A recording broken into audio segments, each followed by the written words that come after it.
Comment mieux vivre les difficultés?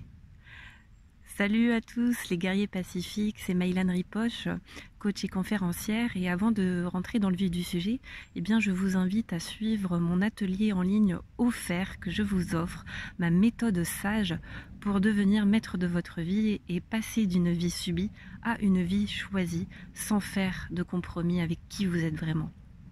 Vous trouverez le lien sous cette vidéo. Alors, comment mieux vivre les difficultés? Je pense que je ne vous apprends rien en vous disant que les difficultés font partie de la vie. Sauf que, ça en théorie on le sait, sauf qu'en pratique, quand on regarde comment on se comporte et comment on réagit face aux difficultés, la plupart du temps, on est en résistance. Or, dans la vie, je crois que par rapport à ce qui est, par rapport à une situation, nous avons deux choix.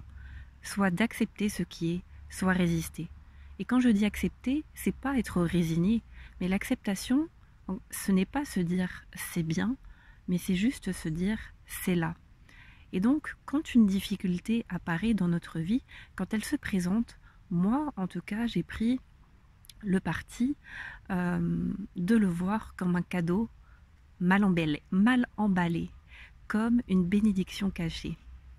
Et depuis que j'ai cette vision des choses et cette philosophie-là, ça transforme complètement ma relation à ce qu'on pourrait appeler des problèmes, parce que je sais que sans difficulté, pas de croissance.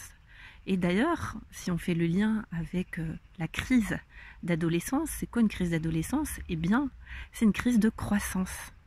Et donc, une crise nous permet de grandir. Et si vous observez les difficultés comme une crise de croissance, du coup ça nous permet d'être beaucoup plus dans l'acceptation de cette difficulté et de poser des actions en conscience et de choisir le comportement et l'action appropriée plutôt que de se plaindre et d'être résigné. Et puis là par exemple je suis dans la nature et puis je me dis que je pense que la plupart des plantes et la plupart des arbres, pour grandir suffisamment, et notamment derrière moi, vous voyez, il y a des pins, et pour pouvoir atteindre cette hauteur, ils ont dû s'enraciner très profondément dans la terre pour pouvoir être ancrés. Et c'est parce que, surtout ici où je suis à Marseille, il y a beaucoup de Mistral.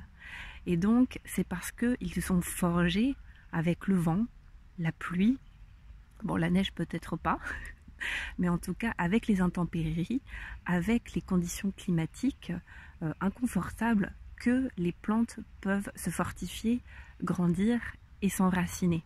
Et c'est exactement la même chose avec nous, avec nos problèmes.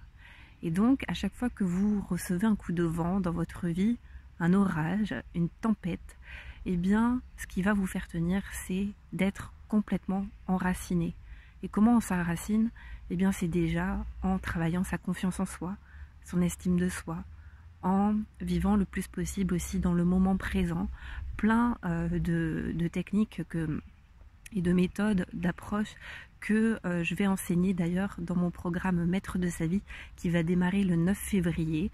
Je vous mets aussi le lien avec toutes les informations sous la vidéo. Le but de cette formation, c'est justement de pouvoir être complètement ancré, solide et aligné dans tous les domaines de votre vie pour ne plus vivre les difficultés comme un problème ou en étant résigné, mais au contraire d'en faire une force pour grandir, pour croître. Voilà. J'espère que cette petite vidéo vous sera utile, qu'elle vous aidera. Si c'est le cas, vous pouvez la partager, bien entendu, largement autour de vous, à vous abonner à ma chaîne YouTube Les Guerriers Pacifiques, et puis à me suivre aussi sur les réseaux sociaux Facebook et Instagram. Je vous souhaite une excellente journée et je vous dis à bientôt.